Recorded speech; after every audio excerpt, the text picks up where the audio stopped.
Thanks to all our active patrons who have contributed a lifetime of $100 or more to reach Garuk Dong level status. Here is the list of those special patrons in order of contributions. If you would like to support our show, check out the CommanderSmiths at patreon.com.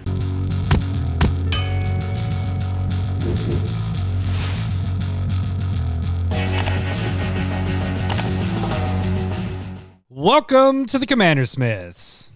We're the CommanderSmiths. I'm Adam Smith. And I'm Lowery Smith. Don't worry. We're cousins. This is episode 206. And let's just get right to it. No, I'm just kidding. It's, YouTube I comments. did write down 206. Look at me. Look at me being prepped. So we had an interesting episode last week. I gotta say, Lowery, there was Did we? We had at least 10 comments, and it felt fantastic. Like, oh, somebody sees us. There was a lot of, you're wrong with this one, and you're wrong with this one, yeah, and why didn't you think of this one? It was pretty, but it was good. It was. So this will be our last episode because we can't handle any criticism whatsoever. My feelings are hurt. I guess we're supposed to get right to the episode is what I've been to know. I'm just kidding. We've heard that before. Yeah, we understand that not everybody wants to hear about our week, but I what want to we hear were about feeling Adam's week, so. if you're bloated and what you did this week and instead of a vaccine, they're actually saline shots. So I'm just filled with salt right now. Why was that not a conspiracy theory? You're getting to our precast stuff. What do you, our unsnipped that wasn't ever recorded? Oh, thank God. Yeah. Thank God. You know, if we did unsnipped, that would be for sure stay a patron thing again if we got back to that, because there's certain family members that I wouldn't want to hear that unsnipped episode. So for sure. I'd send it to him though. That's fine. You dick.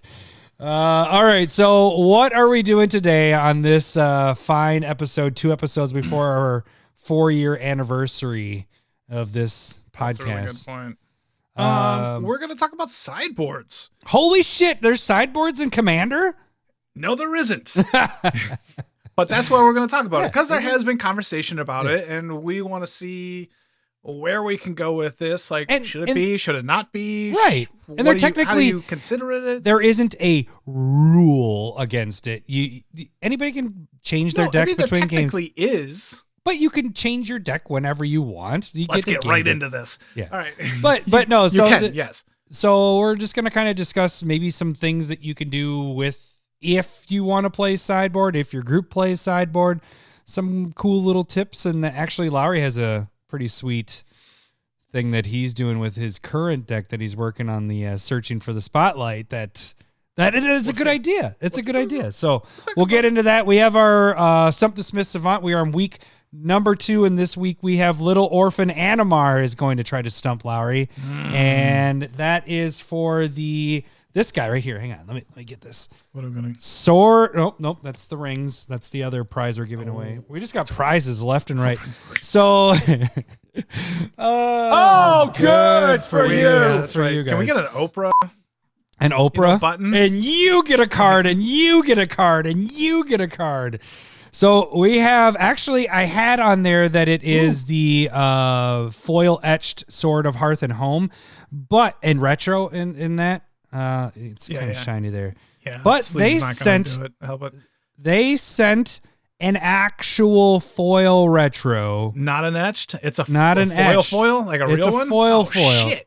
How much are those worth? The same price. So no. Yeah, they're at least like $4 or $5 more. Aren't no, they? I looked it up because I was like, oh shit, yeah, it's like maybe $1 more than the foil. Look at that etched. value. Yeah, look at that value. They're but worth still, more. These look better. These look fantastic. Absolutely. So this is the Stump the Smith Savant things. This is week 2.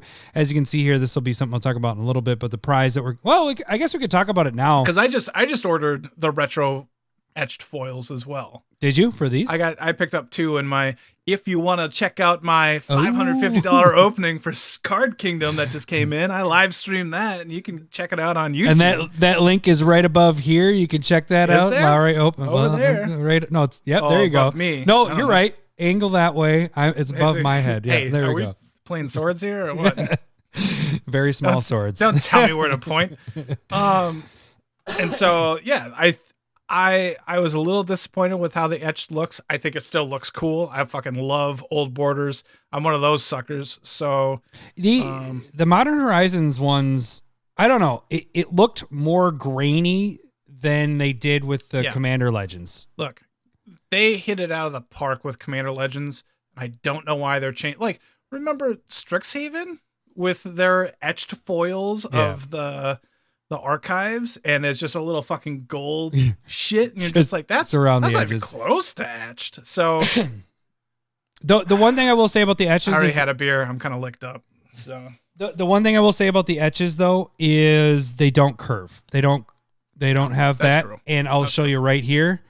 This does.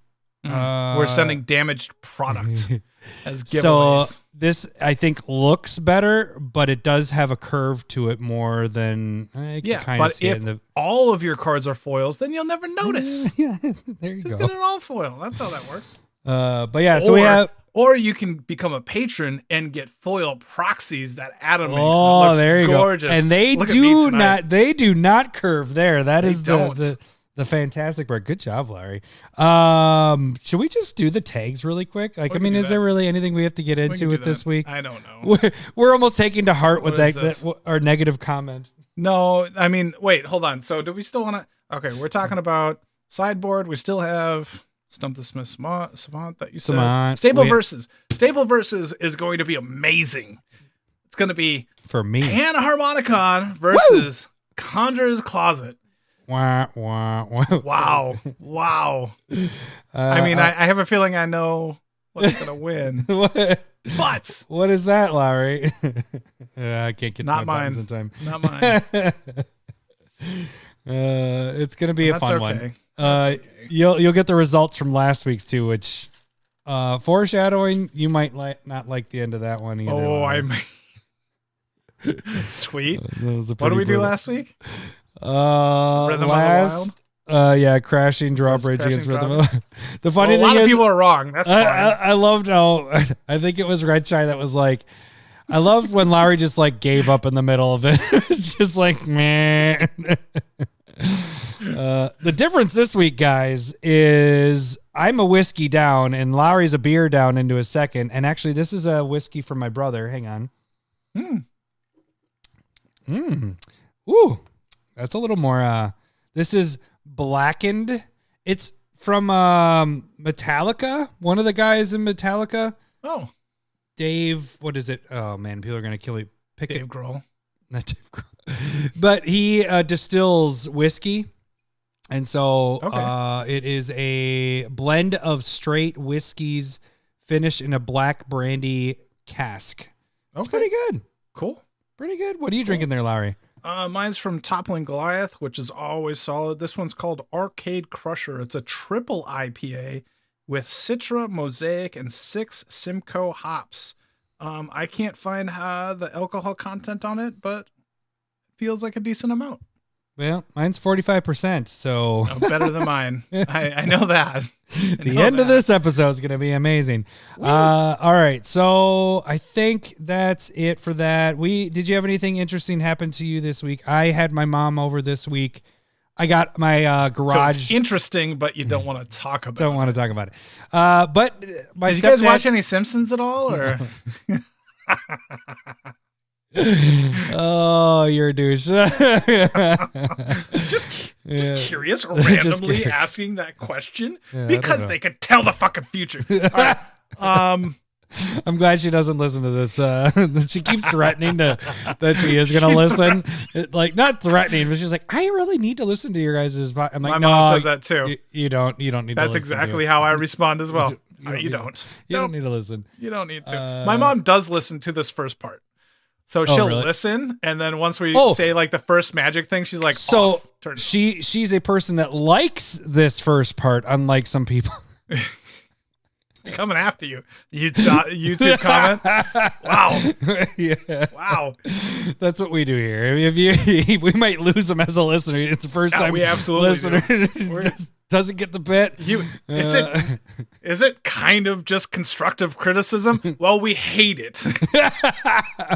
We only want nice things said about us at all times. If you say anything that is critiquing, we will shame you. We've only had 3 negative comments, and the 2 are just like, hey, we don't like the bit at the beginning where you talk about something. And then one other person was like, back during Dominaria, when we're like, the new Joyra is not really fun in the 99 because it's broken. And they're like, you fucking idiots, it's broken. It wasn't okay. We're just like, it was really boring. And they're like, this is a broken card. It's amazing. You guys don't know what you're talking about. I wonder if that person's still listening, because I absolutely guarantee not. No way. That's fine. We should go after them. We probably just lost this. That's 3 in 4 years, and we remember. Can you imagine? That's all I'm saying. That's what I said to you. I was like, I guess we're getting bigger. We're starting to get these critique comments. Yep. We're going to have to hire somebody to hire our, or like manage our social medias and comments. And stuff like that.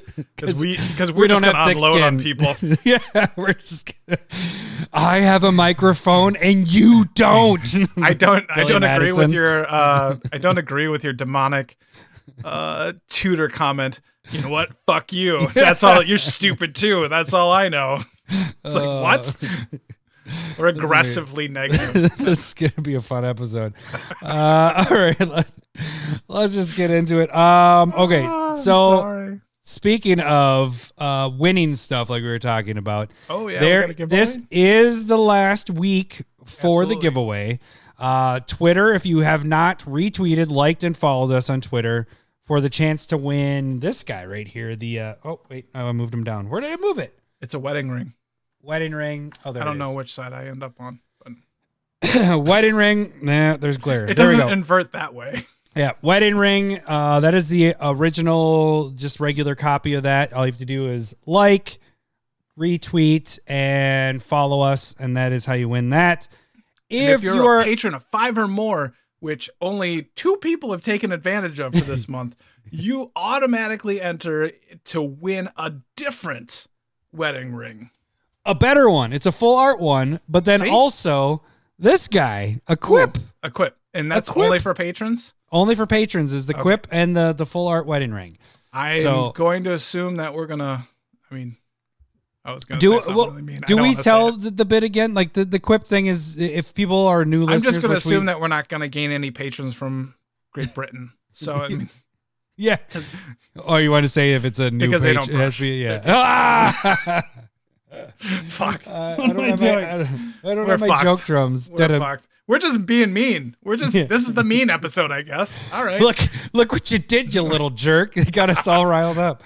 So $5 or more, you automatically are entered in. You don't even have to do anything. We'll draw names next month. Mm-hmm. And then next episode. Next episode. We could do it on the episode potentially. Yeah, we can do it on the episode. Yeah.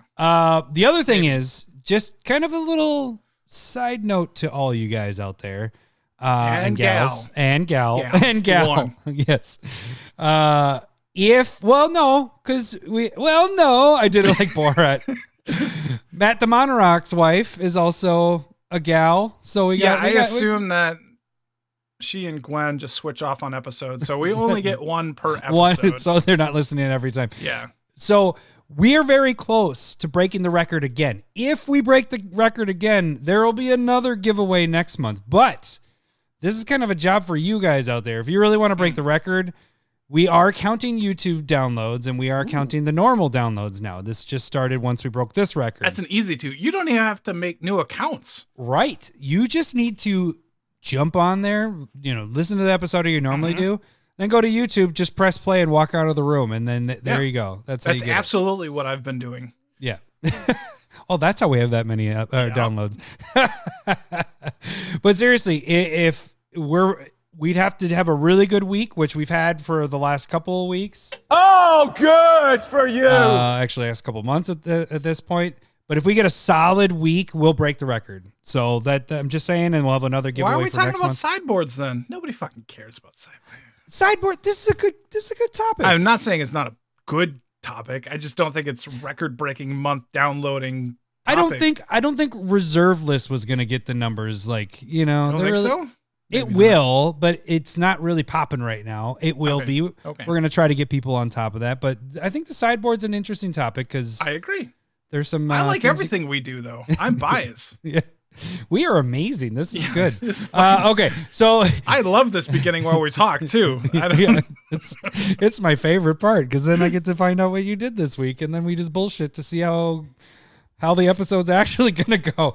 Okay, so you guys can become a patron by donating $1 or more. That gets you in the Discord. I'm gonna run $5. You're running out of beer. Do you have another beer behind you? Yeah, I think so. Go ahead. While I'm doing this, go ahead. $5 or more. Get you proxies. You can pick proxies each month. You don't have to, but you can. We have the common tier, the uncommon tier, the rare and mythic tier. As you get up there in the tiers, you can also pick the foil proxies, which look freaking fantastic. So check that out. That is the financial way to support the show, and that supports us get all of this stuff that you see. Basically, the microphones, the computer. Well, not the computers, but everything that we have going on is because of you guys. All our giveaways is because of you guys financially supporting everything. She can't even read. Yep. And wait, you know this my favorite O-ring light. Hello, boobies. You know that mixing board. We bought that music. It's an NFT. Yeah, it's an NFT. And we stole it. Damn it! Where is my favorite one? I love. There it is. I would just say build a better deck. It's a favorite one. It needs to be on the first page. But all that is because of you guys that have financially given us money to be able to support the show and everything. Because I'm poor. Exactly. We can't pay for this with our own monies. Yeah. Okay, so that is a financial way. The free way to support the show is to jump on YouTube. Jump on YouTube, subscribe to our channel. That's the first thing you do. Second thing you do is click on it. You're going to break your computer jumping on it, right? I don't even want to give you like a dad joke, but drums. It's just that's a good one. Hold on. Yeah. Hold on. Do I got one? All right. Here you go, AJ. I don't want relationships. I just want bang, bang, bang. I don't want to know your name. I just want bang, bang, bang. I don't know how that fits in there, but jump on YouTube, subscribe to the channel. You can watch our episodes that we do here. Every podcast is on YouTube. When you see us, you see Lowry's robe. You see the cards we talk about, any other funny things that happen during that time. You see what we're drinking, all there on YouTube. That is the best way to support us. If you're going to watch it one way or listen one way, I know if you're driving your car, you can't watch it on YouTube. But if you can, make the switch over to YouTube. That's the way to do it. But you can also see other videos such as Curated MTG, which is a bi-weekly series, and we had one as of Monday. What was Curated MTG as of Monday? Honor Worn Shaku. It's 3 colorless to tap, or you can tap it for a colorless mana, and then you can tap any legendary permanent to untap it. So Planeswalkers are all legendary. They don't care if they're tapped or not. You can use your commander or any other creatures, enchantments, artifacts, equipment. So it in the right deck, and even in the not right deck, it's only in like 4,500 EDH rec decks. Really? Yeah. I don't have the card. It's something I should probably pick up. Yeah, but this should be in every Super Friends deck. For sure. Oh, for sure, because you're tapping because you're just like boop, boop, boop, boop. Well, even if you have if you're playing a lot of legendary creatures or like you said, legendary anything. This is like Sisay decks, like Captain Sisay or Captain of the Weatherlight. Those are legendary focused, or Reki or Riki. You got a lot of legendary decks that can really pop off with this as well. You know, like any 3 mana artifact that can get you more than 2 mana per turn is good rate. That's fantastic. Why Inspiring Statuary is so good, but that's why this should be played way more as well. Yeah, well, I think any small casting cost commanders helps with that too. Yeah. Yep. Because then you're able to use those if that's all you're using, because you're legendary. If you're not trying to be aggressive with your commander, it's a great thing to just kind of be able to tap it and use it for mana. Like it's cool. It's a cool card. Check out Curated. I'm gonna have to pick that up. So you can watch that on YouTube. Also, you can do check it in Magda. Yeah. Tap a legendary dwarf. Get your treasure on tap. Magda's the one that. I'm just saying. I don't know how many legendary dwarves there are, or how many you have in there. There wasn't a ton, but no, that works. There's some other stuff in there. But you guys can check that out on YouTube, or if you have TikTok, that is also making its presence on TikTok a little bit. Oh, Larry's joking. I'm sorry. TikTok is still silly. So then another weekly Proxy Time. What is it? Proxy Time is on Sundays, 7th. We'll get to your other part next. Sundays at 7:30. You can check that out. Central. This last week I started the swords. Feast I did and Famine and Body and Mind. Yep. Body and Mind. So, are you doing all of them? Yes, I will do all of them. Sweet. And what the issue, it was a lot of fucking work this week. So I used the new Double Masters art, which I really, really like. Yeah, absolutely. And I had the other art pulled up that if I had time, I was going to jump on those. And then I was like, well, each one of those took a half an hour. So I didn't. And the other part of it was how I was framing it would cut off the swords. But after I figured out if I would rotate that picture so it's more vertical, not the normal, like, can you picture the old swords, how they're more of a horizontal? Yeah. Yep. If I flip that whole image so it's more vertical, I can make it framed perfectly. So I think I'm going to actually use the old ones as well. So next week, I will finish Feast and Famine, Body and Mind, and then jump on a new sword. So I'll probably have 3 proxies this next week. Ooh. So Sundays, check that out. Sundays at 7:30. That is live on YouTube. Another one that we do live weekly at this point now is Searching for the Spotlight. And what was this week's Searching for the Spotlight, Larry? Normally it's going to be Thursdays. This week sorry. I did it Tuesday. Last week I did it Friday. And so out of the 4 that I've done, only 2 have been on Thursday. But I'm aiming for Thursday. Last week was Dragon's Approach, Calamax. And I'm going to do another part 2 for the Dragon's Approach, Calamax.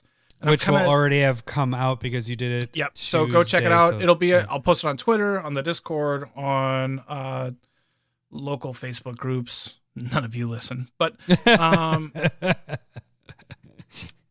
so you're not wrong. If you follow us on Twitter, you'll be able to see the link there and kind of check it out. But basically, kind of going through, and Dragon's Approach is really cool.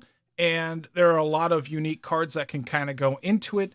And in part 1, I go away from those cards and I heavily regret it. So part 2 is going to be talking about going into those cards and potentially making 2 decks out of this. Ooh, foreshadowing to what we're going to be talking about a little bit later. Absolutely. So yeah, it's pretty cool because you can kind of see how Lowery cuts cards and all that. You can even help cut cards or suggestions and stuff like that while he's doing it, because that's also live on YouTube. So a lot of stuff happening on YouTube. There is also Breakpoint. There's other little videos. I got Proxy Time shorts and all that stuff. But those are the main videos each week that we are doing. The other way you guys can follow us is check out Twitter. We post all that stuff. Everything that we do happens on Twitter, besides the Discord. Really, if you're on the Discord, the Discord, you find out instantly everything that we're doing, like things that you don't want to know. Like, like I'm going pee right now, and everybody's like, "Ew, gross! What are you doing?" And you find out. Yeah, he is recording it, which is weird. So YouTube Live. Lowry's if you're not a part of the Discord, Twitter's the next best thing to figure out what's going on if we're posting stuff or videos and all that stuff going live. You can also send like suggestions or direct message us and stuff like that. I was sending suggestions because I was trying to get stuff ready for the other part. The last part is go to Gmail. That's where you can direct message us. CommanderSmiths@gmail.com.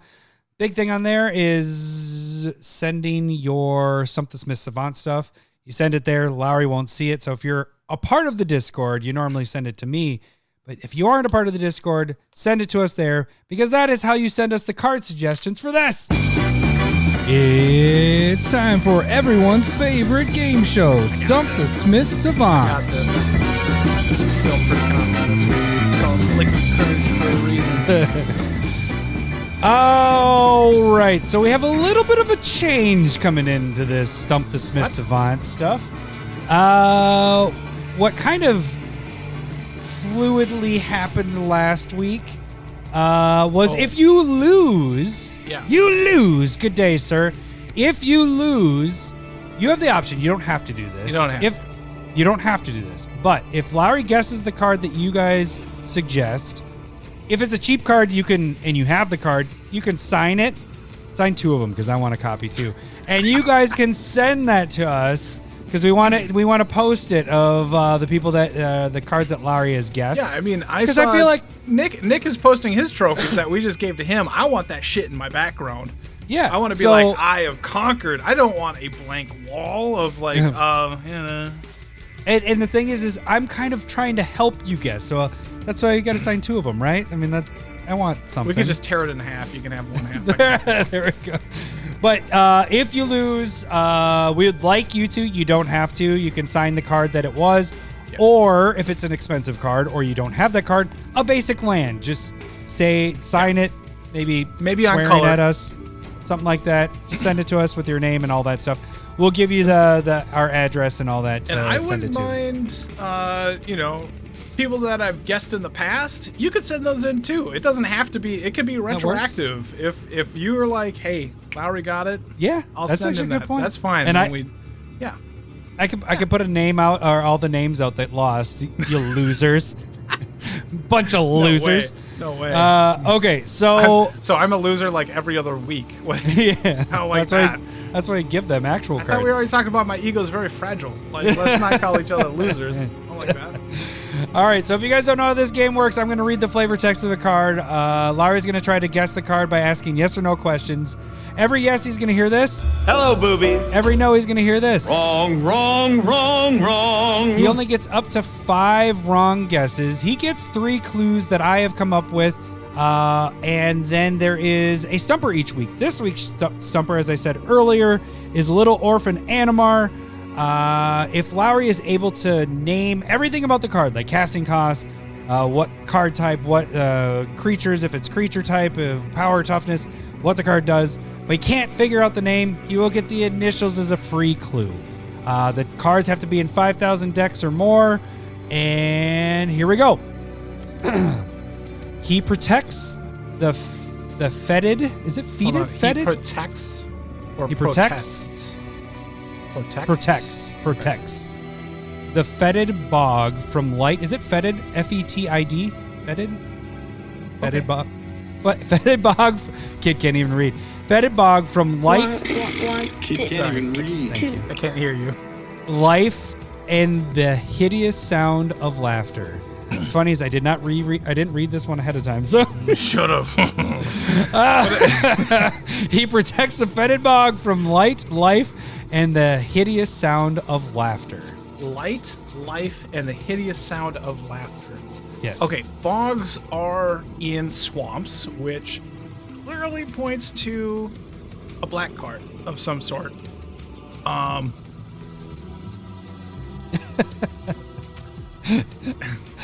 That's how I see it. You know, bogs are. I have a couple day experience with bogs, but whatever. You do tell. No, just kidding. Don't tell. Some other time when we maybe commute, one of the 20 minutes at the beginning. We'll talk about it. All right. Okay. So bogs. He's protecting bogs. So some type of swamp protector, maybe some type of wall, which is doubtful.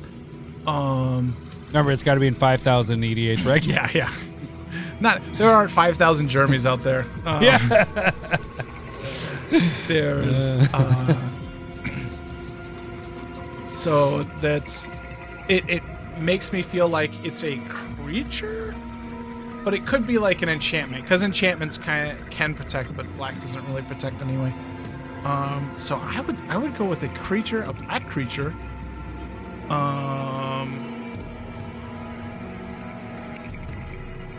Let's make sure I'm thinking right. Is this a black card? Wrong, wrong, wrong, wrong.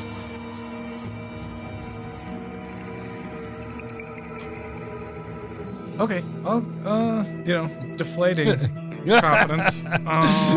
Let's go with the first clue, please. All right. The art features a distant volcano but the main focal point is a shaman of a certain common creature type. I mean, shaman is a common creature type. Shaman and so shaman something. I didn't want to give too much away. So there's a volcano in the background. Distant volcano, kind of like my mountains over there on my wall over here. And then 5,000 decks? its focal point is a shaman of a certain common creature type. So a shaman something. I would assume that it's a human. Human, probably. I mean, right off the bat, I want to say it's Grim Lavamancer. It's funny because the people that are Nobody else listening is don't know why like it's quiet, but the people Whenever on I YouTube do that are kind like, of thing, I give Adam eyes to Yeah, see if there's he's any like- reaction, and he's just sipping on whatever. I'm trying just not drinking to my react. whiskey. Okay, so a volcano says red card. We know it's not black, so red gives you that direction, or the volcano gives you the direction of red. Blue. He might, protects but the fetid bog from light, life, and the hideous sound of laughter. I don't know why it's bog. Why does it say bog? He protects. It's not a protective card. Let's go with is it a creature? Hello, boobies. Okay, so it's a creature. Kind of feeling like it's Grim Lavamancer, but okay, hold on.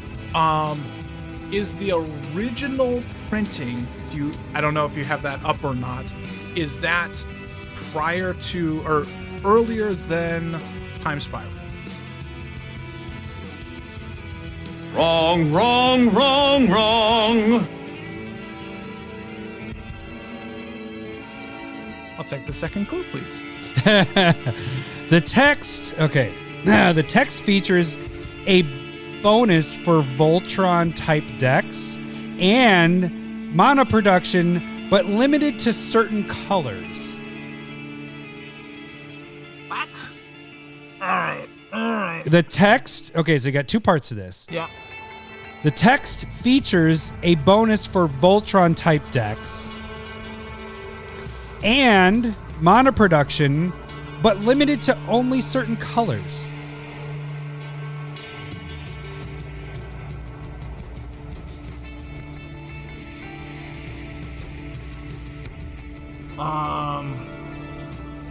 Text features a bonus for Voltron type decks and mana production, but limited to certain colors. I know Art this feature- is. I know this is a creature. I know that it's not black, and I know that it's earlier than Time Spiral, printed wise. What would Voltron decks? I'm not just kind of throwing. What would Voltron decks like? What would affect? I can't give too much. I can't say more. The third clue might get your brain better on track of what this is. Is this? So it's a creature. I mean, Creature. It's not black. It's not printed before Time Spiral. green makes me feel like, or green gives mana, so it could be like something like red-green. But maybe I say like, is this creature red of any type? Wrong, wrong, wrong, wrong. Wow.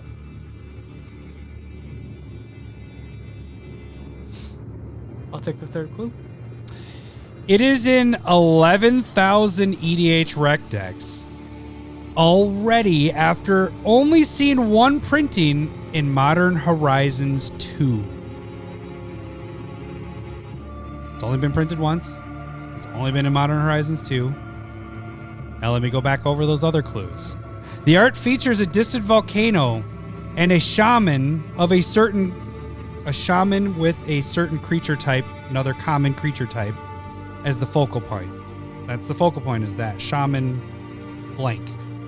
Text features a bonus for a Voltron type deck and mana production, but limited to certain colors.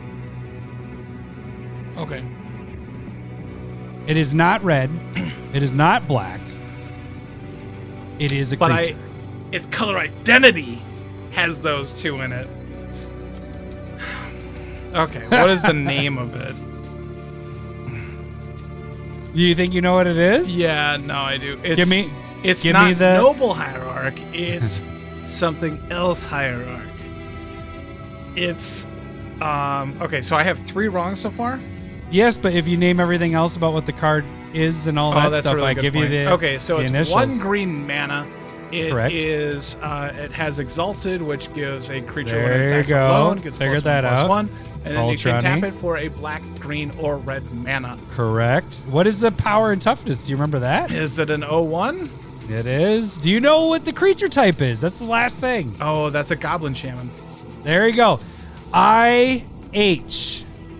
Ignoble Hierarch. Hello, Way boobies. to go, buddy. Oh, yeah, I had to make that very I didn't want to go. It has Exalted and can tap for black, red, sure. and green. For sure. So I was just like, For sure. You know what? I'm actually impressed. You're getting pretty good at these clues because when I'm asking, like, is this before Time Spiral? You sit there, you give it, because obviously it's not. Mhm. And you give it some time, and then you're like, no, it's not. You're just like, shit. I'm impressed that you got basically like you're like had that feel of the black and the red, but it isn't that, but it was in there. You had it though. That was so. When did it trigger in your head? Like what it was? The Modern Horizons 2 kind of got you into. When did you get Exalted? Probably. No, I don't think. I just once. Probably the Modern Horizons 2 was probably what trigger. kind of made it click, and then it was kind of like, okay. So the Voltron thing that never clicked with the Exalted Nah, at that point. Nah, Okay. not really, because it's. I don't know how much Voltron that really is. Yeah, I was just trying to say Exalted without saying Exalted. Yes, I It's understand that. So like, Yeah. I'm not gonna say like it's a bad clue or anything, but it's Yeah, just no. it was, yeah. Once Modern Horizons 2 was probably the biggest clue. The big right clue. there. Yeah. Yeah. Because then you got to think about it. All right. So Lowery beat you there, little Send me orphan that Animar. Yeah. No, send us a noble hierarch. I'm just kidding. No. Send the land signed if you like. If you don't want to, that's totally fine. Contact us if you do want to. We'll give you. I want to land, your name, and what card I got. Exactly. All 3 of those. Duplicate it because I want it too. I'll make a copy of it and I can send that over to I get you. the copy one. Yep. You can but just get pieces of paper hanging out. But make a proxy of it. All right. Oh, there you go. So you guys can send in if you're part of the Discord, you can shoot me a direct message. If you're not part of the Discord, which we get a lot of those, just shoot us an email and that is the way to enter. Again, what is the prize right now is that Sword of Hearth and Home. Mm-hmm. 2 more weeks, we'll add another card on top of that. Ooh. So not only that though, you do also get the this little guy here. Our Gay as Cradle. It's not Gay as Cradle. If you were looking on the YouTube, it is Keldon Warlord, aka Gay as Cradle. And for those that don't get it, go back and listen. Go back to episode 2. Episode 2. We sound awful. We do sound awful, but we talked about it almost every single episode after that for like, I don't know, was it like 30 or 40 episodes? Like every episode talked about Gay as Cradle and that trade. Absolutely. And then we just don't talk about it anymore. Yeah, But now we brought it back. We brought it back. So we do bits and then they get old. And I got sick and tired of hearing about how you ripped me off when we were kids. This one never gets old. Oh, good for you. That one stays on. It's good. Okay. So now I guess this is just the tips, don't you think? Just the tips? Yeah. Kind of. Perhaps play I think this is still build a better deck. Just for a second. Oh, I think you're right. I think you're right. We'll get rid of that. I would just say build a better deck. Delete a better that part right before this. That's All right. So what we are going to talk about here. what are sideboards? what are sideboards? First off, what are they? I've never played with sideboards. I've never done it either. Kind of. Well, in a way. We'll get into that. So we're going to first explain what a sideboard is, why it's maybe not used in Commander or why it is, what are some benefits, disadvantages. Then maybe we're going to give some suggestions of maybe not necessarily calling it a sideboard. I call it my sideboard, but it's more of like cards that aren't working in your deck that you can substitute or do different things with. Yeah, your maybe board. I actually saw when I was looking at this, I kind of looked up sideboard stuff. I was trying to see how many there were, because it's 15 cards. I wanted to double check. Oh, okay. And people called it sideboard and wish board. So that was kind of an interesting. Well, that's because of wishes. So there are cards that are glittering wishes and whatever. So back when they were printed in Torment, the original ones, you could go and get any fucking card. It was not related to your sideboard, if I'm remembering right. And then once they were like, oh, this is fucking Cutting Wishes, terrible. Maybe it's Torment. It was Torment. And so I think they put in the rule that it had to be in your sideboard. So that's where you could go and get cards from exile. And so, it's kind of gone through because you have. It was Judgment. I just pulled it up for you. Judgment. Yep. Oh, I was. Okay. So, and then that also just kind of like goes with, there's like Sponge Sire. Eldrazi. Yep. Remember when we played that as kids, I was like, if I am able to cast this, I am able 20. to. Kids. That's a kid still. You're still a dumb 20-year-old. But yeah. I said if I'm able to do the its ultimate ability, just think I can go get every single Eldrazi in my collection. Yeah. I didn't have that. And we're just like, if you can do that, you win. You win the game. Yeah. And that didn't happen very often. But like technically the card is hardly usable in Commander, right? Right. So what is normally in a sideboard though? 15 cards. Is there something that they have done? Like, I haven't really looked at the conversation that's being had about it in quite some time. Like, is there a proposed sideboard? Is it just 15 like normal for like constructed? Well, no. Well, the only thing I looked up, like Commander, I did look it up to make sure. I was like, is it legal? Is it like not illegal? It's not like it's not illegal. There just isn't a sideboard. Like, so I was just checking to make sure on that. It's a 100 card deck. That's what we have. And that's why it's not in the rules, but it's implied. You have 100 cards. That's what you're working with. You don't really get to like pick and choose when you're. So let's talk about some of the advantages and disadvantages if you're doing like an actual sideboard. One, I would say you're not making the disadvantage would be you're not making your deck to handle every situation. Mm-hmm. You're not making it all around like this deck is like, oh, if I play this kind of deck, it's going to be really bad, or this kind of deck, it's going to be bad. But if I put these cards in, it'll counter this type of deck. Yeah. You overall, you're going towards a certain. You're targeting a deck, basically. You're targeting what is wrong with this? What are you talking about? What's wrong with that? Well, that you should just make a good deck overall that you can just get in a game. What? Which one? I would just say build a better deck. I don't want to say it. We have a button. Yes, that is a good point. Just I would just say build a better deck. So the biggest con with it is that you're making it so that you have like, okay, I have these things on my sideboard that I can deal with this type of deck, but my deck is you're making a 115 card deck instead of a 100 card deck because then you're filtering it. You're not making it all around good deck is what I'm trying to get at. Not saying good deck, but bad deck. Bad. I think what ends up happening when you do that is that you have somebody that you don't like this certain deck, and you have these cards meant for that person. You are, I don't know if I wrote it down in my notes. You're hating on a certain type of deck. So you're hating on somebody's deck or a type of deck, and you have those cards in your sideboard to deal with that your deck doesn't normally deal with. And that's kind of what constructed, legacy, vintage, modern, whatever's going on. That's what you're putting sideboards in. So you're putting sideboards in to deal with problematic decks that your current deck can't handle. And what I would say is just build the deck to deal with that, right? We have all of the cards available to us, or, maybe vintage does as well. And so maybe what you're able to do with this idea of having a commander sideboard is not worry about the hate cards or your removal, because maybe Aura Shards isn't amazing except for when you're playing artifact and enchantment decks. Then it's just crazy. You're just locking that player out, but you can still control other players.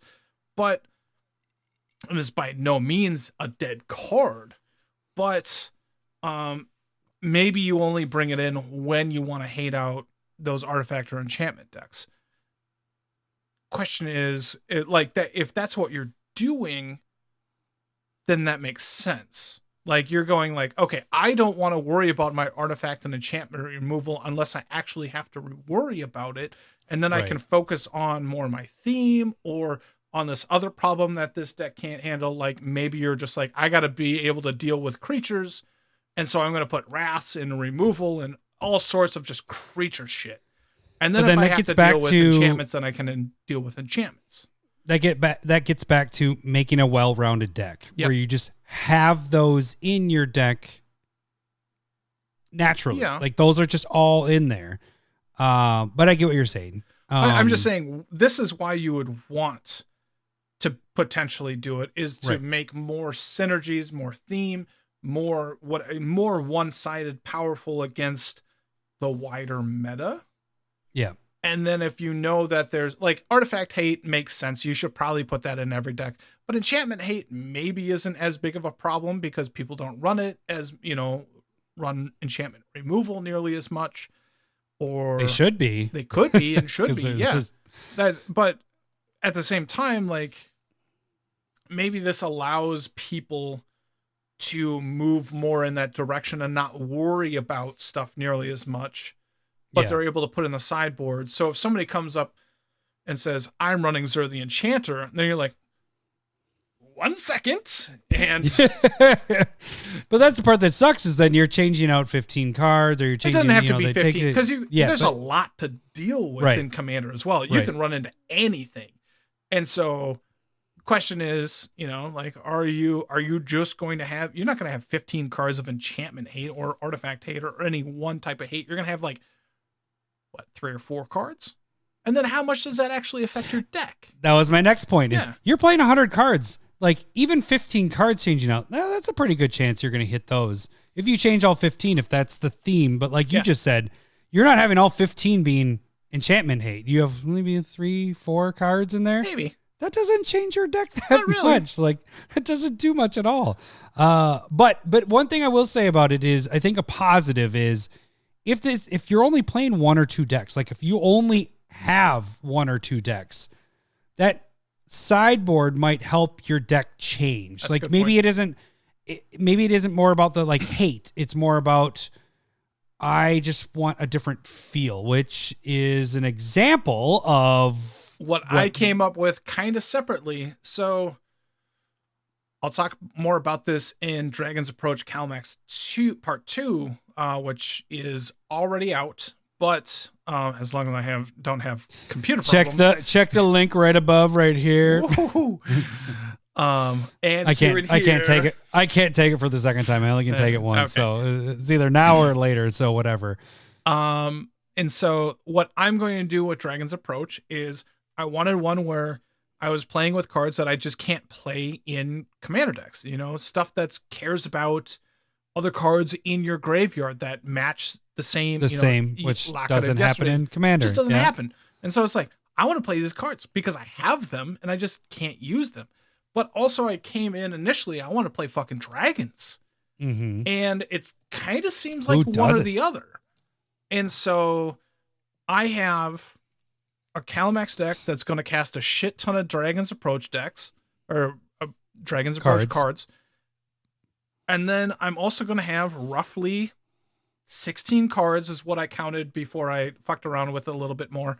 But 16 cards that I plan on being able to just quick shift put into that deck. And I'm taking it all, And you know exactly what 16 cards are coming out and what 16 cards are going in. Yep. And that's what I plan on doing, is figuring out what 16 or 15 or whatever cards I want to be able to come in and come out. And so that allows me to have two very different decks. So that's a very big positive with it. It's like with you're building, it's two different decks and all you're changing is 16 cards. You have them on your sideboard. Really what we mean by sideboard is it's just with your deck. It's in another sleeve, like different sleeve. You're changing it out. And so it's pretty easy. I don't know how practical this is for other commander decks, but because Dragon's Approach takes up so many slots, it's a little bit easier to... I think it's going to be a little bit... I think. We'll see how it goes. Yeah. But I think I've had this feeling of what I wanted to do, and I've done this...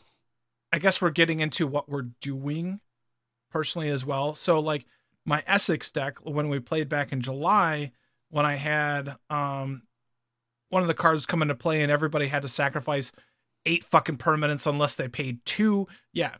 Yep. Just bitter face. I took it out. There's 3 cards like that. I took it out. But I have it there. I have it right there. So if you're feeling, if you're having a bad night, that sucker's going right back in. Absolutely. Or if I'm like, I want to play Essex, but I know everybody's fucking gunning for me, I'm going to put it in there. But also I want to make people feel secure and safe. Like I don't want people just gunning for my Essex deck. So I probably won't put in, I'll take my beatings for the night. Because if people are aiming for you, that means you're doing well. You're running well. It's okay to take a loss. Just play a fun deck, whatever. Right. But it like scenario like you're saying, if I'm just getting fucking beat up and it's in my sideboard, all it is 3 cards. But if they go in there and they go off, the table's going to be fucking pissed. You know what I mean? What? No. Yes. Never have dealt with that before. And so like, I think you can use this idea of transformative sideboards and, years ago, way before the podcast, but when I played Narset and Light and Master, and you and Tyson were just chatting, and I was just fucking playing game, taking extra turns, extra combat steps, and you guys rolled your eyes and just started chatting while you're like, are you done yet? I'm like, nope, still going. Nope. Like, you should be able to realize, like, okay, this isn't necessarily the place for this deck, but if I take out this handful of cards and I put in these cards, like I could have turned it. You are good at going into my next point was the exact same thing. No, keep going with it. So, okay. So I had, it was extra turns and extra combats, and I could have taken out all of the extra, like all of that, whatever package, however many that was, and added something else. Like, do I want to be planeswalkers, cheating those into play, or do I want to be equipment, or do I want to just be enchantment lock, or what do I want to do with that? And I can just switch that in. And so it's a power up or power down is what you can do with a sideboard. Absolutely. So that was my next point. Good. Yep. You Sorry. freaking transitioned. Sorry. Awesome. No, that was perfect. Because we don't even talk ahead of time with this shit, and it just happens. We just are great minds, buddy. Yeah, so that's a big thing with it, though, is having a sideboard is maybe your deck is really fine-tuned. It's really good. It's a whatever. We don't do the scale stuff, but it's really good. Mm-hmm.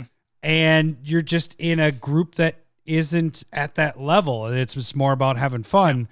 Yeah. You have these certain cards that you can take out of there that will bring the level down, so it's a little bit more fun. It's not as controlling or whatever. Vice versa, you might have this fun deck where you might want to tune it up a little bit, but most of the time you want to play with it and it's fun. Mm-hmm. But you have these 10 cards that you can put in here and take these 10 out, and it makes the deck that much better. So that's another positive with having a sideboard is the tune up, tune down type thing, because you don't have to destroy the whole deck.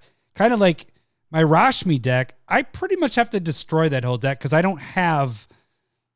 It's a really fine-tuned deck, but it's very annoying because I'm playing on everybody's turn. Yep. I don't have cards to tune that one down, so basically it's a destruction of that deck. If you're able to tune it up, tune it down with just some cards on the side, that makes it so you don't have to kill a deck that you really like, that you built, that you spent hours and hours building. And when you're talking about like transformative sideboards, it doesn't have to be 15 either. Nobody fucking knows that you're doing different things. You could switch in 30. You could change half your deck. Right. You can lower the mana count in that deck, depending on whatever you're doing. And so, like, I think that's a good idea. Like having an idea of what you want to have change, and within groups, I only know you and like 3 other people. So I don't change much, but there's plenty of people that have multiple playgroups. Good for you. That's 3 not other something people to brag about. I know 4 people total.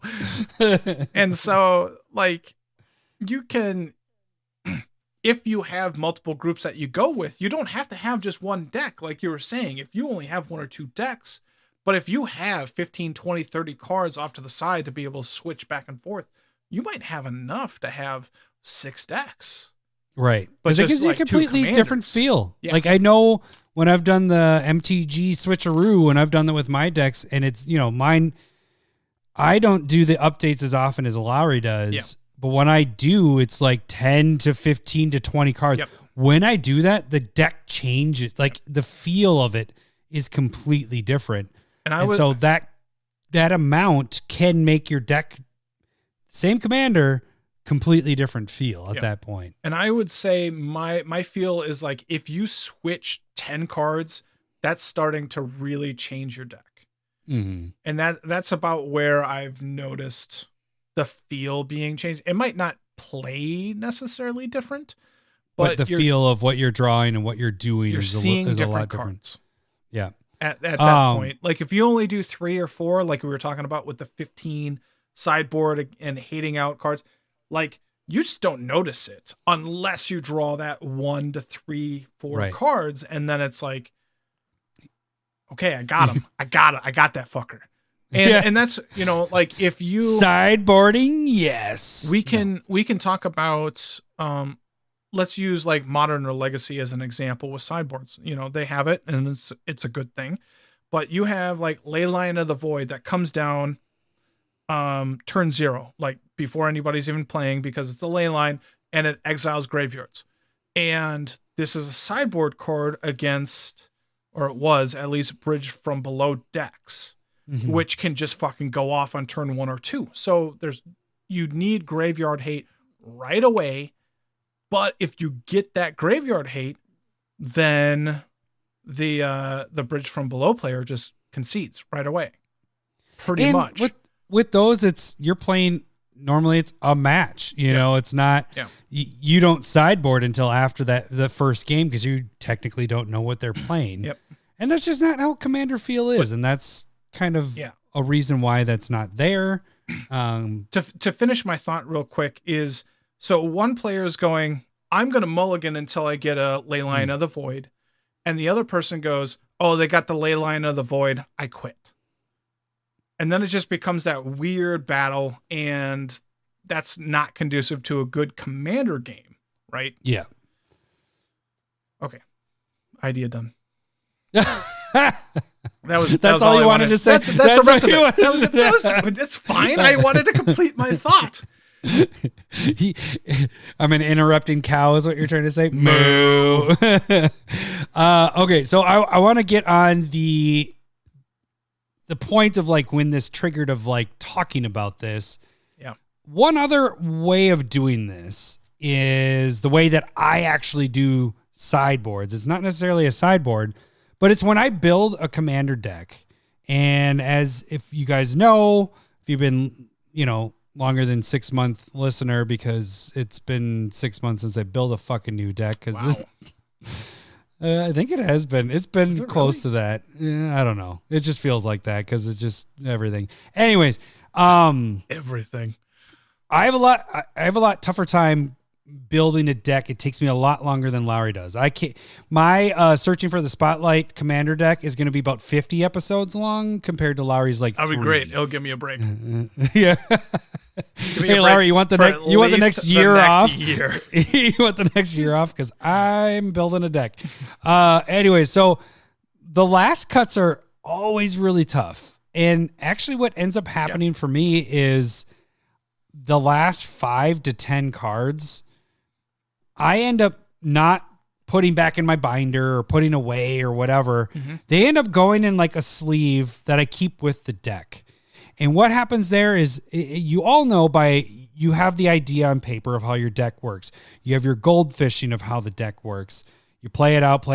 But then when you play it with actual people, it works completely different. True. Cards that you thought were fucking amazing aren't so amazing. Mm-hmm. And so what like Panharmonicon. You mean is amazing you thought was not amazing. So what I end up doing is I play it a bunch and I get the card constantly. There's a couple of them in my Bruvac deck that I was just like, this card's fucking garbage. Why do I have this? It just gets subbed out of one of the cards one of my last cuts, because I never really cut it. It's just there on my sideboard. Yeah, it's sitting in a sleeve with my other my tokens are in a sleeve. These are in a separate sleeve. So, and even cards that I cut during the play test period, a lot of times they don't just go right into the binder. They go into that little sleeve until I've played it enough and I'm like, okay, now I'm at a good spot. Now I can get those cards out. But that's what I would say is not necessarily a sideboard, but when you're building a new deck, have a sideboard, quote unquote, of cards that your last cuts to keep just in case that some other cards don't do as well. Because I have I think almost every single deck I build has at least 1 to 3 cards that I'm like, okay, now playing it in person, these don't work out as well as I thought they would. Well, or I've misread them. I've had that. That's not how that works. I play it and I'm like, shit, that isn't what I thought it did. Where's my sideboard cards? So I totally agree with what you're saying. And to take it a little bit of a step beyond is as you solidify what you like and don't like in a deck, because it also depends if you're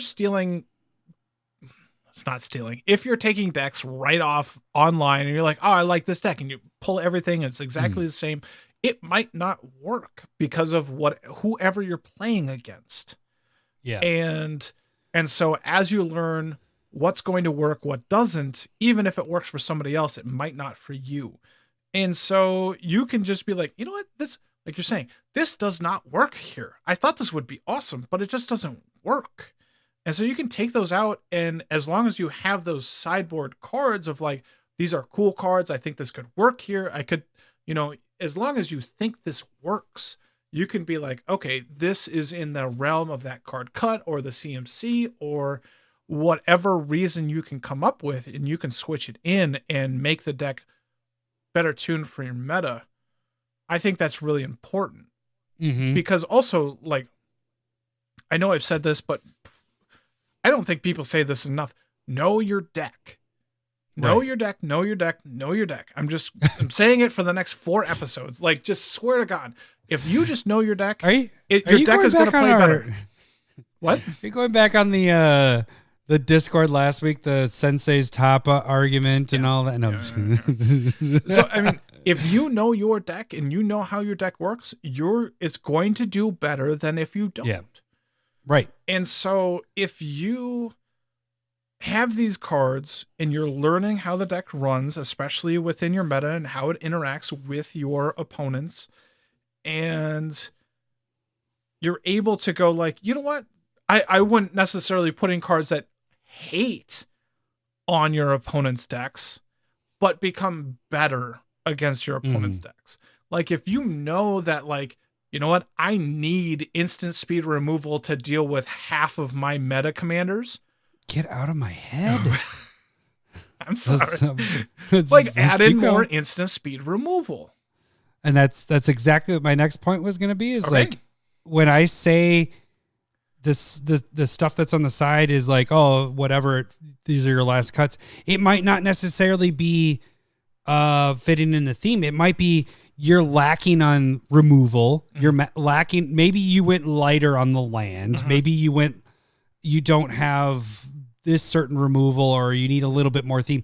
It's everything. So if you have those certain things on the side, you can be like, okay, because I have actually a couple of those where I'm like, this commander deals with, because I was playing, was it Karametra, the god that's the green god, puts force in every time you're I was playing with like 34 land, but I had land on my sideboard because I was like, what she does is getting land, but I was like, I want land. If this isn't working the way I thought it was going to, I'm going to sub those land in. Okay. So like you were just saying there, if you're light on your removal, you need more spot removal or maybe mass removal. Yeah. Have that on your sideboard. Like you realize it before the deck is actually being played. Yeah. And once you start playing it, you start to realize, all right, I'm not able to stop certain things. And one of the things that I've, so giving an example of what's happening in Dragon's Approach deck is there's literally like 4 to 5 pieces of removal in the deck because Dragon's Approach takes up so many slots. And I'm just like, I had my 2 single pieces of removal was Chaos Warp and Beast Within, because that allows me to hit whatever I absolutely have to. So you're covering your bases there. And I had cut Beast Within. And I kept on looking at it. I just had it right there. I'm just going like, I fucking need this card. Like I was down to like 3 or 4 removal, and I'm like, this is just idiotic. And with Calamax and some of the graveyard recursion that I had in there, that allows me to do that stuff. But if it was down to Chaos Warp and 1 Wrath effect, like that's just not going to work. There's no way you're not removing shit. Yeah, even if you're praying for an answer, you don't have the answer in your deck. You need it. We're not playing Yu-Gi-Oh. You're not getting the heart of the top of the card. You're not getting that shit. And so like at the end of it, like today I added Beast Within In. Yeah. And so Beast Within in. And then I put it in. It was confusing for a second. So Beast Within. But you need to like, first off, I haven't even played this in a real game, but I'm looking at this and just going, I'm being ridiculous. And so I ended up cutting a Dragon's Approach. I went from 25 down to 24. What? It's like, whoa, what? Yeah, exactly. But at the same time, it's kind of like what I'm used to is being able to deal with a lot of stuff and then do my thing as well. And this deck is challenging because so much of it deals with Dragon's Approach. And so I don't even know, like that's where I'm saying, like, it's a transformative sideboard. It's going to have 10 to 20 are going in. It's going to switch in and out. So this is a side note to your Dragon's Approach deck, which that's the other thing is, does it feel like a 60 card deck in a way because you're dealing with so much of the same theme? Kind of. Because the only experience I have with that is 7 dwarfs. I can put 7 of them in my Magda deck, but that's it. I don't play with the Apostles. Magda, I don't play with the. I think Magda was going to be the similar like comparison, is because like you are able to tutor once you get X amount of things, which is right. You know how many treasures or whatever, and I get to tutor for 5. A dragon for 5 Dragon's Approach, and so like. Essentially, I'm getting Niv Mizzet Perun or Backdraft Dragon with my Dragon's Approach, and at this point, I'm just trying to cast a ton of Dragon's Approach and making copies and copies and copies. And well, I guess what I meant with the 60 card deck thing similarities, is like, because like, you have going to feel similar because you're getting so many Dragon's Approach that you don't have a lot of other choices. You know, and that's where I was like, is it? I think the play pattern is going to be similar. I really do think it is. And so I think a transformative sideboard is going to at least make it different. Like, oh, I'm tired of this part. This play style. Boom, I'm putting this in instead. Yeah, I mean, I like that. And then going into philosophy a little bit of just like owning decks or whatever, like I do want decks to do different things. And so like that handful of cards that I just can't put in other commander decks, I think that's going to end up winning out. And I think that's the important part of building this deck is just like just having those cards that just don't work in commander decks. So I just want to make sure that I have that. And then it's like my morph deck. I don't use morph cards anywhere, but in my morph deck, I like them. Mm-hmm. And so it's an easy deck, even though I don't like it or play it. I like it, but I don't play it a lot because it's older now. I'm just going to keep it around because it's not taking space from other decks. Right, because it's just morph and you're not dealing with that with other things. Yeah. And so, like, I think this is going to be an interesting experiment. And if there's a spotlight deck, and if there's other decks out there that you all know, like if you're like, oh, I could do this and I could do this with these decks, there's a lot of overlap if you want to be doing two different things with commanders. You know, you're going to be running, you know, probably, you know, with the land base, just like assume that you don't change that very much. And then if you can get like 50% overlap, and if you're like, I'm going to change out 20-ish cards, that'll make the deck feel super similar or like super different, but still like not having to do a lot of work. And you can be like, you know what? I want to play this Calamax deck versus this Calamax deck. And that's a very good point with it, with the sideboard stuff, bringing it back with that is that you can have different, like you said, up to 20, you can have as many cards as you want as your sideboard. But you can get different deck feels. If you get bored of a certain style and you play it enough and you're like, well, now I just want to change it to that. That's another good way to have that as your side stuff. No one cares that you have a stack of cards sitting there to the side. Absolutely. And okay, bringing this further back, probably towards the beginning of the discussion, is if commander tournaments happen, or if we're talking about command fests, you know, happening again, should there be sideboards for that style of thing? And maybe the only information that is known is what are you playing? Not necessarily like rule zero discussion, but like, are you playing? What is your commander? Yeah, what is your commander? What are you playing? And then you can just be like, okay, I'm going to assume you're playing this random ass stuff and I can fit in these 2-3 cards. I personally wouldn't mind that, you know, like if they had commander tournament stuff, you know, but I don't build my decks like that. You know, that's the thing is the deck is built. If I'm doing that, then I'm playing tutors, you know, because if I'm in a tournament stuff, that's a different style. And that's just not something that we do. That's a whole nother animal, but yeah, I guess I wouldn't be against it, but in my head at the same time, I'm like, make a better all around. Where's the I button? would just say build a better deck. Build a better deck. Build a better all around deck. I'm so arrogant. I'm sorry. It applies to everything in life. Yeah,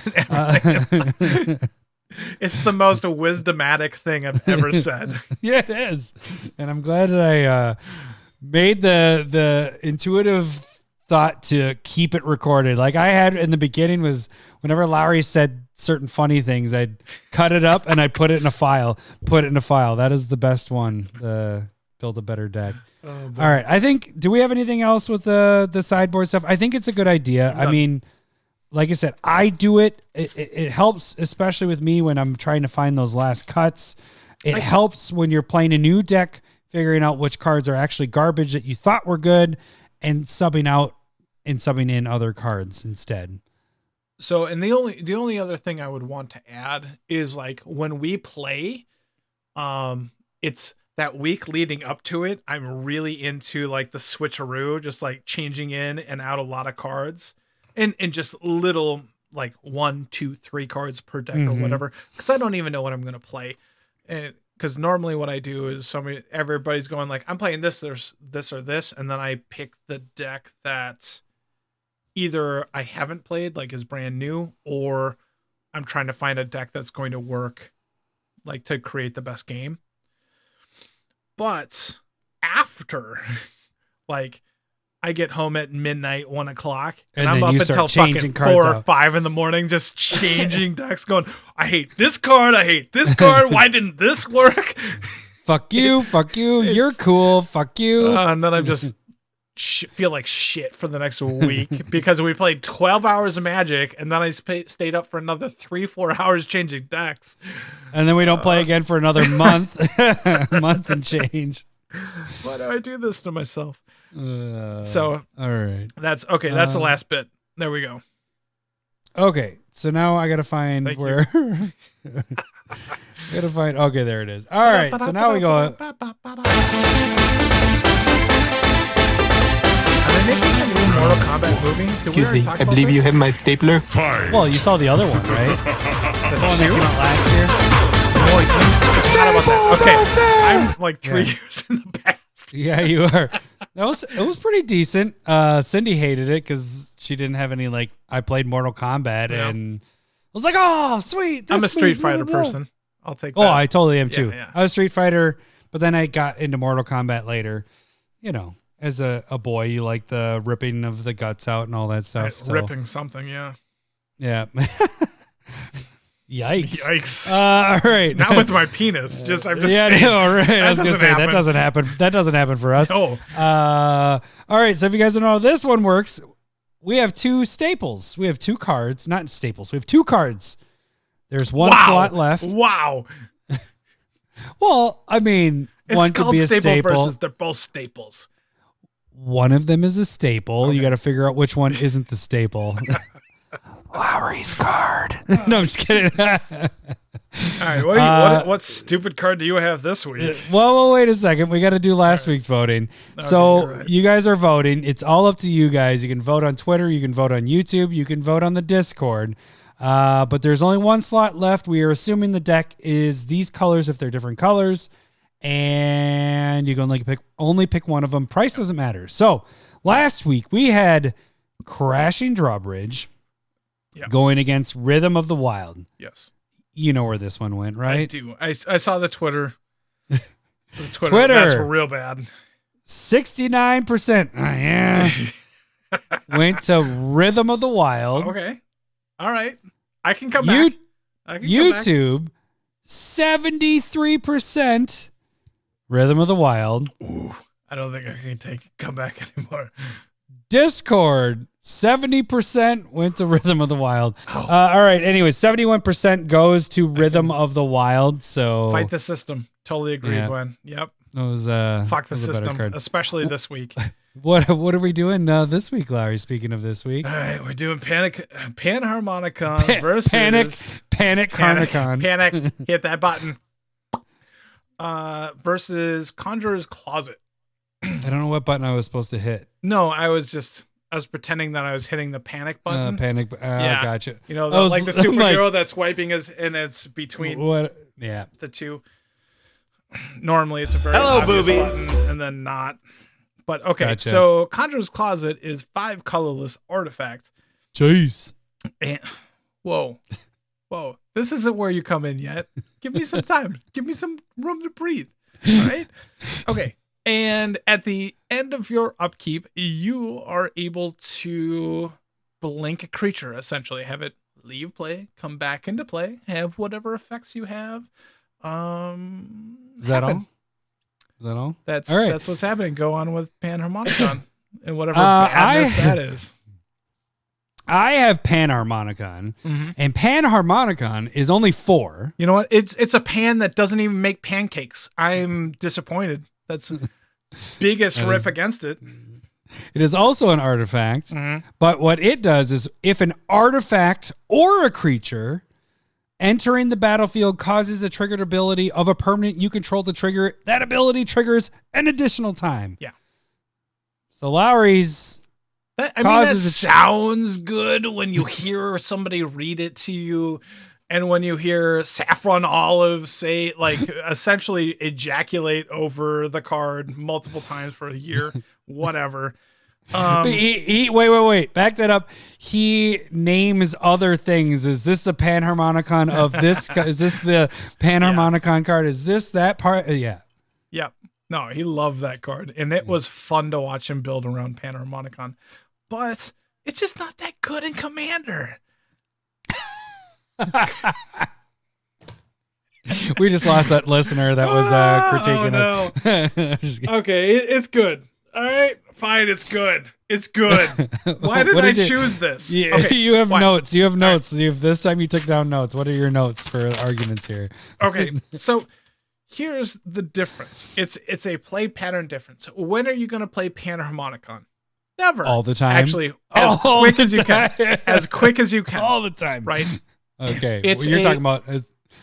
Gotcha. It's timing wise. You're going to play it as quick as you can because you want to get your ETB creatures. Let's be honest. It's your creatures ETB that you want those to create the effects. And so technically you're taking a turn off and hoping that it stays around, and then you're going to be it shouldn't. And you're hoping that it sticks around, and it doesn't. It gets blown up all the time. I've witnessed that maybe. And Conjurers doesn't get blown up, right? Because absolutely. It's just bad. Well, it's because just bad. Okay, it's just bad. Wow. Okay. And so that's it timing wise. The thing about Conjurer's Closet is you're able to play it kind of whenever it's convenient for you. After 5 turns. 5 turns or after. And the nice thing about it is you play it and then the effect happens. Mm-hmm. With what cards are you playing when you go Panharmonicon and then you're going to play something else? Like generally you're going to be like, if you're playing this turn 4, you don't have enough mana to play a different creature with an ETB effect. So you got to wait. It doesn't have to be a creature. It can be an artifact entering the battlefield. Yeah, absolutely. Anything. Like Soul Ring? Whatever. Yeah. Okay. Like, what are you going to do here? What artifacts are you playing with ETB triggers? Like, do you have any good examples of what you're saying? Oh, you want me to? I'm just saying half your card doesn't matter. It's the creatures that matter. No, dude, are you serious? Artifacts causing ETB effects? Yeah, which ones? Can you tell me? I forgot. not a whiskey and a half in right now. Oh, I guess you should have made notes like me. Oh, nice. I wasn't gonna do specific examples. I haven't had to do this before. This was just easy at this point. Can you give me examples? Look, you're the Patriots with Tom Brady coming in to beat up the Bengals, and I'm going like, I prepped for this. All right. Yeah. Bengals, I did get it? too, but I didn't think I had a tiger. Yeah, I'm the Bengals now. All right. Okay. The other thing to think about is Life Crafter's Bestiality. Fight for yourself. Wow. You're gonna say Crafter's bestiality? Gross. Yes. When a creature it's illegal enters. in 54 states because we're counting some of Canada, but not the SEC there's states. Plenty of when things trigger with artifacts and creatures and everything. Absolutely 3 cards playable. Yeah. Oh, that is bullshit. And here's the other thing. Panharmonicon, if I have multiple things that trigger when it enters the battlefield, right? They all trigger, not only once, but they all do it 2 times. Yep. Whereas all you're doing is an ETB effect of 1 card that keeps coming in and out. Sure. That is good. That is good. Well, I do like... Hold on. Going back to your notes. The nice thing about this here, though, is that you have the choice of what's on the board. So you only get it 1 time, to whereas if I'm like, hey, these doubled. It's doubled. Not bad. Doubled. But if I have something that ETBs that draws me a card or destroys an artifact or enchantment, or I don't know what else is good, but something else good. Wait, I want examples. Can you please give me some examples? I want some examples, please. Destroys a creature? There we go. No, what card is that? What? What card is that? Tell Ravenous Chupacabra.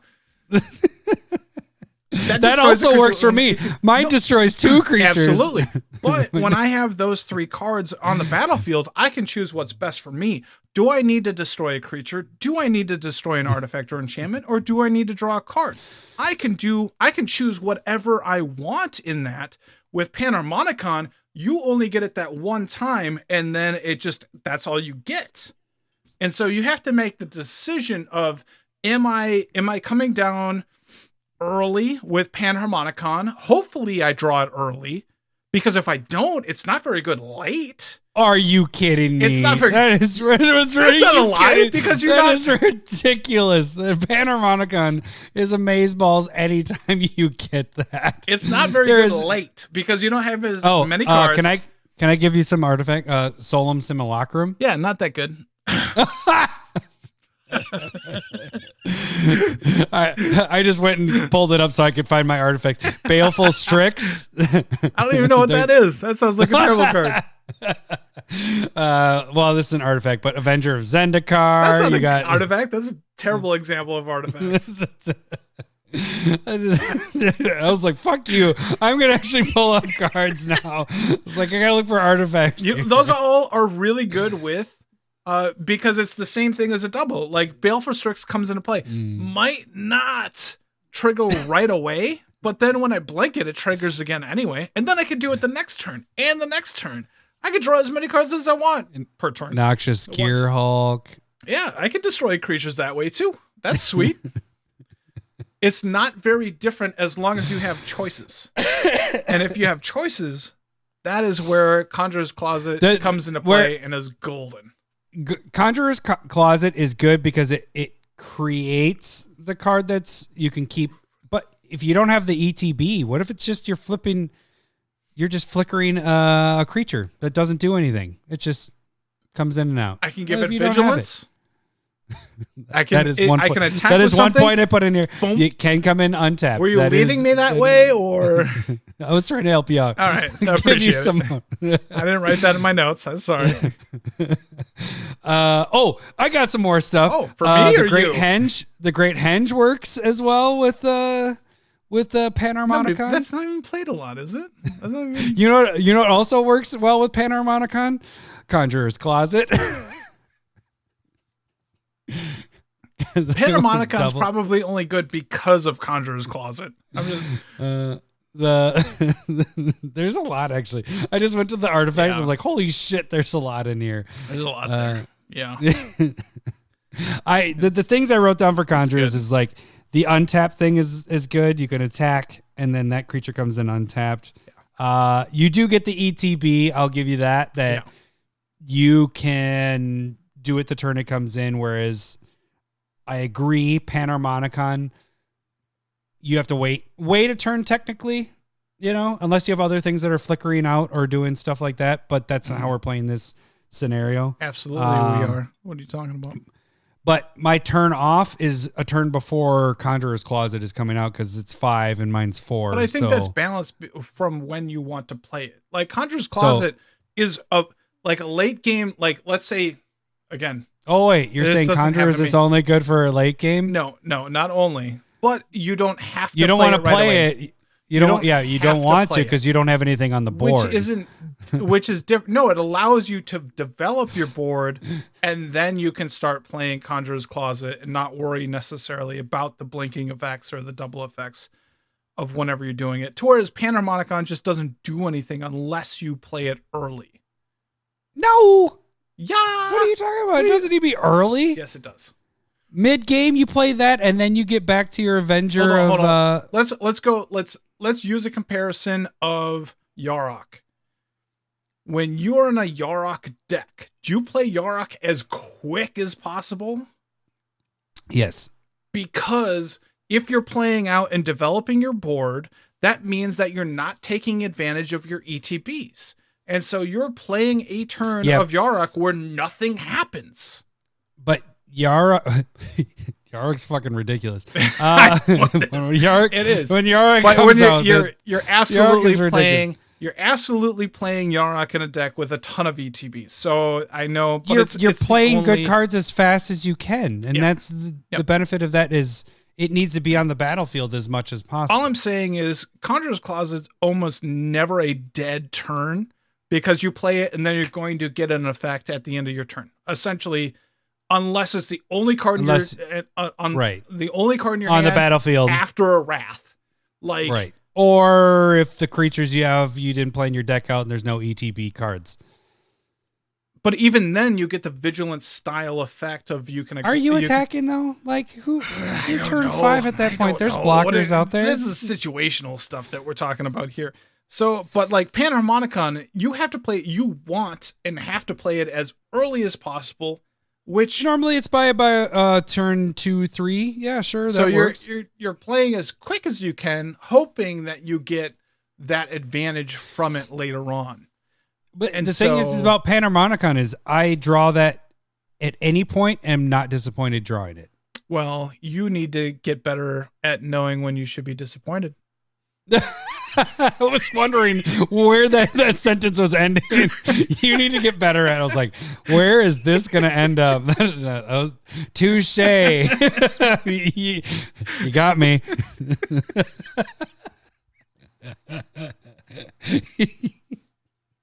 You need to be better. Can I make that a button? I might.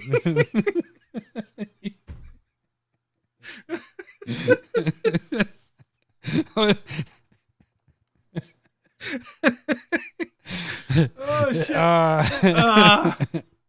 This is what happens. This is what happens when we have a full drink before we even start the damn episode.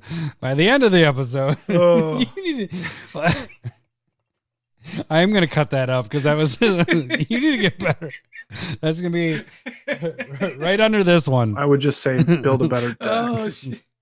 I'm sorry. I'm sorry. All right. Is there anything more you want to say about your Conjurer's Clause? I don't think I got anything. You guys can vote. I think you vote for Conjurers at this point because that was the best the ending to that. But you can vote for that. Either one of the cards on YouTube. You can vote on the community tab. You can check out Twitter. That's where we also have the voting, and Discord. We have that as well. So I'll announce next week the winners for that. I think that'll be it for this week. We'll catch you guys next week. Thanks for listening. See ya. Bye. Oh, shit. I didn't get to the right buttons. No, there's too many buttons. No. You know what the funny thing is that... Bang, bang, bang. You should still look for the button. Stalling. I have it. Oh.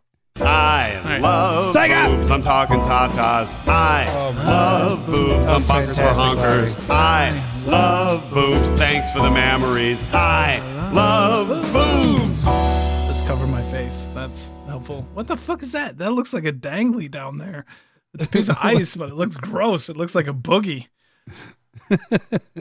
Let me get that with this napkin. You need to get better at... What was the fucking sentence again? You're being disappointed? Get better at being disappointed. When you started the sentence, I was like, where is this going to go? Because I don't know how he's going to get on. Why did I say that? It was amazing. Oh, shit. You are a quote meister, buddy. It's not a good one. That's the best part about it. It's so funny. It doesn't need to be good. It needs to be funny.